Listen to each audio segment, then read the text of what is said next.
Hello, friends. Hmm. It's been a really long time since I have done a live, so I'm excited to be here with you guys. I felt inspired to jump on because last week I shared a post starting with the quote, "When you get the lesson will stop showing up." And I saw that somewhere and I noticed how untrue that felt for me. That sometimes I get the lesson and then I get the lesson again and I get it again and again and again. And I just wanted to pop on here and expand upon that idea a little bit and also talk about our triggers and the information that our triggers can provide for us. So, on the note of us getting the lesson again, it's because a lot of us here are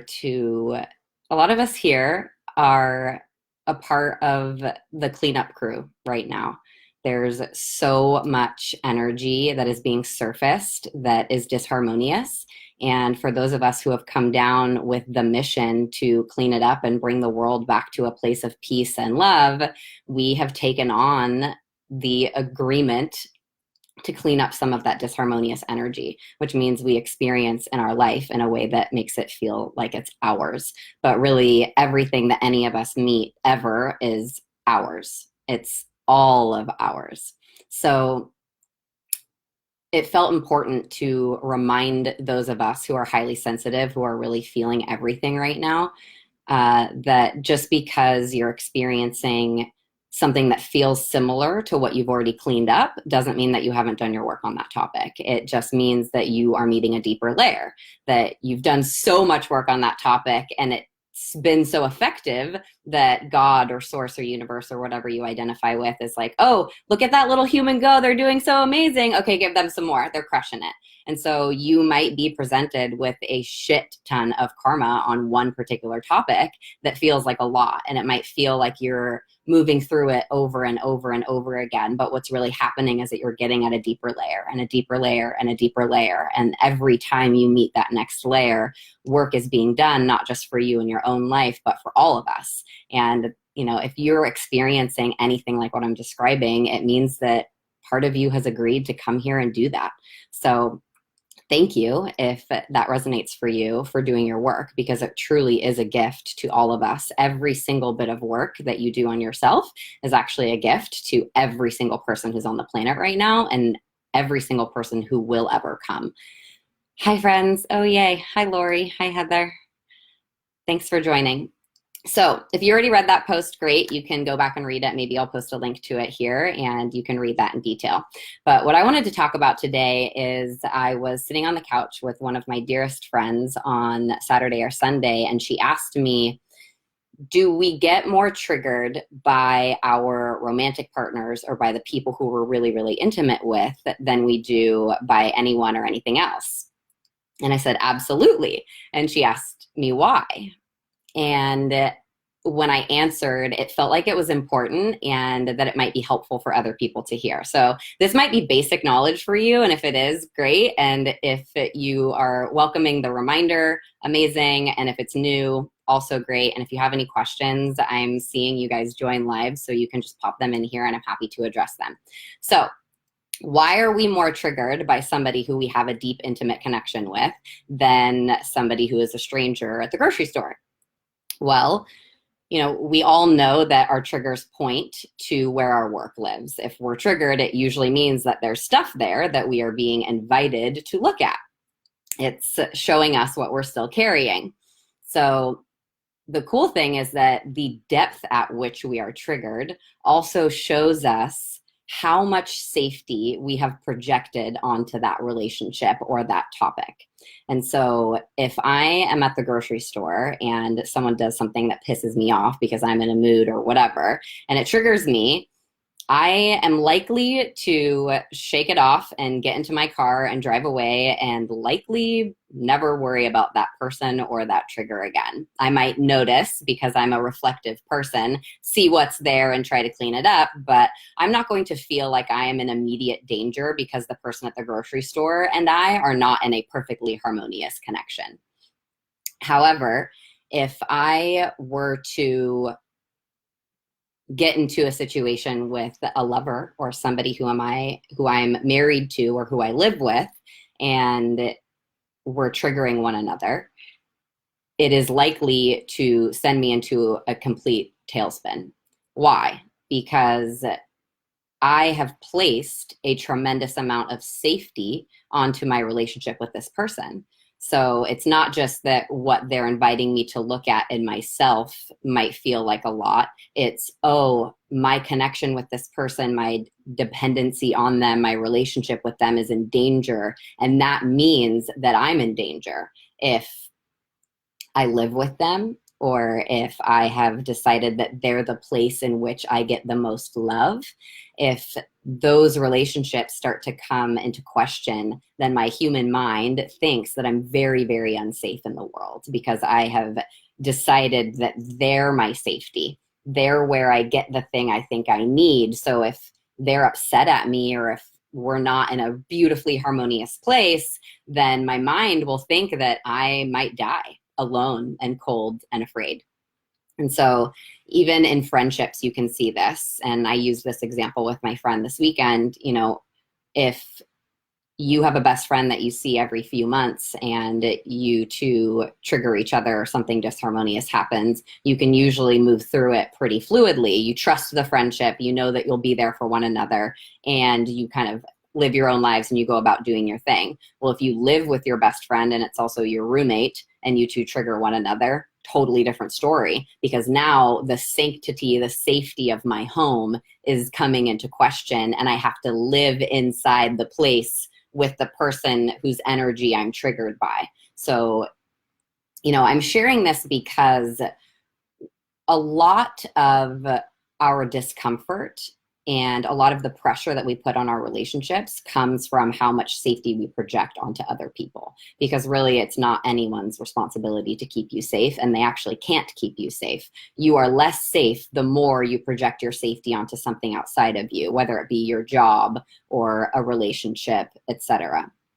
And so if we allow our triggers to really show us just how much safety we've projected outside of ourselves, we can acknowledge, oh, okay, if I feel very unsafe right now, it means that I've put my safety in something outside of myself. And now I get to look at that and I get to take responsibility for my safety. And also, you know, from a place of responsibility, let the other person off the hook and notice that maybe the reason why you're so triggered by them or vice versa is because you've placed a lot of your safety onto them, and that's not their job.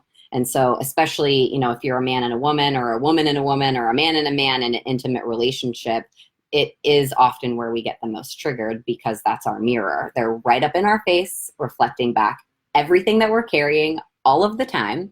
And that can be very scary, especially because not only are they reflecting back all of our insecurity, our pain, our trauma, we put our safety in that relationship. And so it feels very tumultuous for our little human who's like, oh my gosh, this is my safe place. This is where I get all the love. And also this is where I'm doing my deepest work. What do I do about this? And it can feel very churning and very scary for our little boy or girl. And so if you're noticing that you're being really deeply triggered when you're doing your work with an intimate partner, you know, one of the most relieving things you might be able to share in those moments is, wow, I feel really unsafe because of how much I put onto this relationship and because of how special it is to me. Is it okay if I take a moment and recalibrate and connect myself to source and to my truth, and then we can move through this together in a place of love? So thanks. Hi, Jay. Hi, Brian. So many friends today. So if you guys have any questions or comments on any of this, just pop them into the section here, because we're carrying a lot right now. There is so much stuff in the field. And I know a lot of us have felt really, really tired in our bodies over the past week and really, really sensitive. So what we're feeling from other people and in ourselves is, the dial is up so, so high. And for those of us who are really, really sensitive, like me, even when someone is sharing a story about someone else, I'm feeling into their experience so, so deeply. And it can be challenging to really discern what's mine and what's theirs, etc. So I just wanted to touch on that a little bit in case some of you are feeling really sensitive or feeling like it's easy for you to be triggered. Really just notice the feeling of unsafety in your body and notice where you've placed your safety outside of yourself, and give yourself some time to reconnect to what's true for you, that you're one, that we're one, that you are source being experienced as a human right now, that we're consciousness. We are not unsafe, even though our human can feel very unsafe.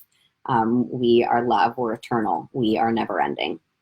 And so taking yourself out of your trigger and allowing yourself to connect to that truth may allow you to move back into a relationship, or really just into your own work, from a place of more responsibility and connection than projection of, I need to get the thing from you because you're here and you feel really safe to me, so this needs to feel perfect all the time. Lori, I love this description of triggers being connected to how much we have projected our safety onto another.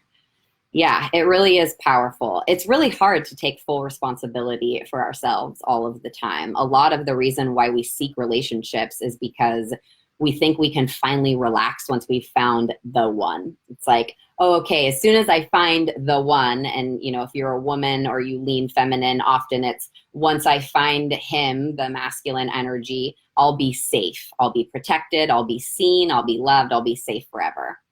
And if you're on the other end, if you're a man or in a more of a masculine leaning energy, it's, well, when I find her, I'll finally feel that love. I'll be nurtured. I will be worthy because I will have claimed this bright, beautiful expression. And now I get her. And really, we have both within us. And so there's so much pressure that can be relieved off of these beautiful intimate connections if we remember that we're not actually in these intimate connections to get something from one another. We're in these intimate connections because we can go places together that we can't go alone.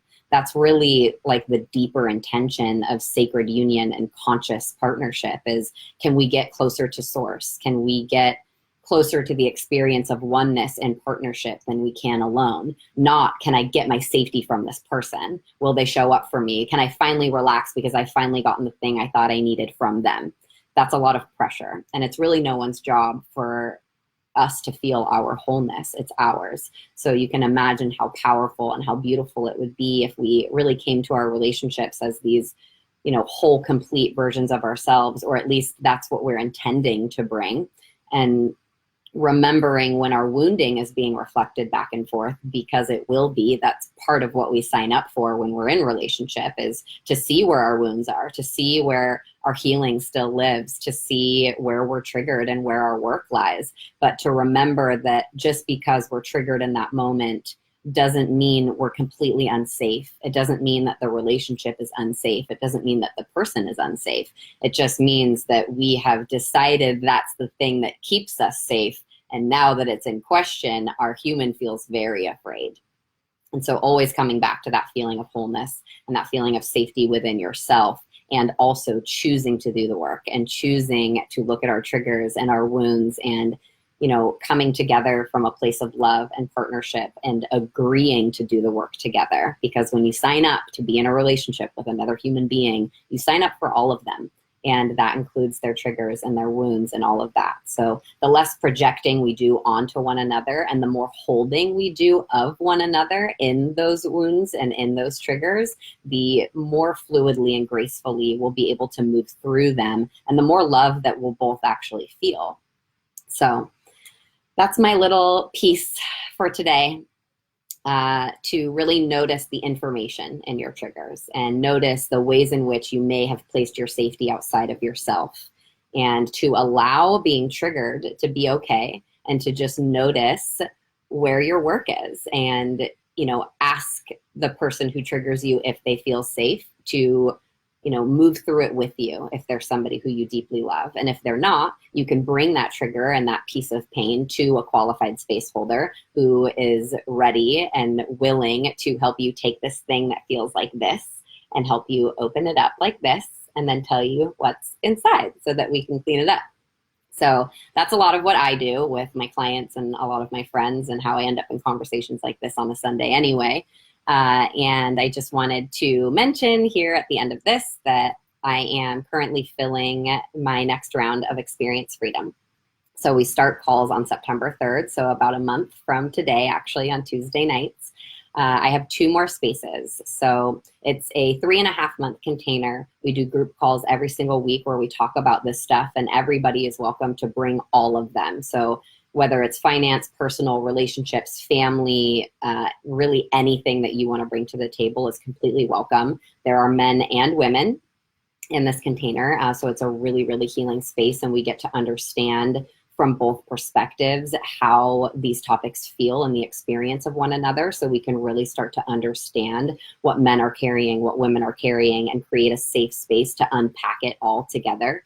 So the understanding doesn't stay in the container, it actually bleeds out into your life, because if you're able to see a group of people in their innocence and what they're carrying here in the Experience Freedom group, you start to understand that that's actually how it works on a bigger scale as well, that we are all actually inherently innocent and that we're carrying a lot. So in addition to all of the group work online over video, we do one-on-ones with me as well, where we dive really, really deep into whatever you're carrying, whether it be trauma or fear or limitation or whatever it is that you want to expand upon in your life. I hold that space for you and we dive deeply into it. And there's also a retreat component involved, which is really, really epic and amazing and totally life-changing. The retreat for this round is going to be in Bali. It's October 1st through 8th. So we spend a week right on the ocean in a beautiful eco luxury resort with a spa and multiple yoga shalas. We do yoga, and there will be ecstatic dance and sound healing and a lot of really other beautiful gifts. So if you are interested in choosing yourself in this way, I have 2 more spaces available, and I'm really, really excited to do this for the 3rd time. It's the most fun I've ever had in my life. It's really, really, really powerful work, and you are invited to bring all of you to share your heart, to have space held for you, and also learn how to hold space for others. So whatever gifts and whatever magic you hold, we will reflect that back to you. We will illuminate it very, very loudly, and you will have a space to practice your gifts and to share who you really are and to be in your authenticity and to be celebrated and loved and seen so fully in that, so that when you go back into your regular day-to-day life, you will feel a sense of confidence and peace in being who you really are. And you will trust that you will be loved in that place because you will have been loved in our container. So that's my little spiel. If you are interested in Experience Freedom, please let me know. I will jump on a discovery session with you and we'll do a little video call and see if it's a fit. Just send me a comment or send me a message. I love you guys so much. Thank you for joining, and I hope you have a beautiful rest of your week. Mwah!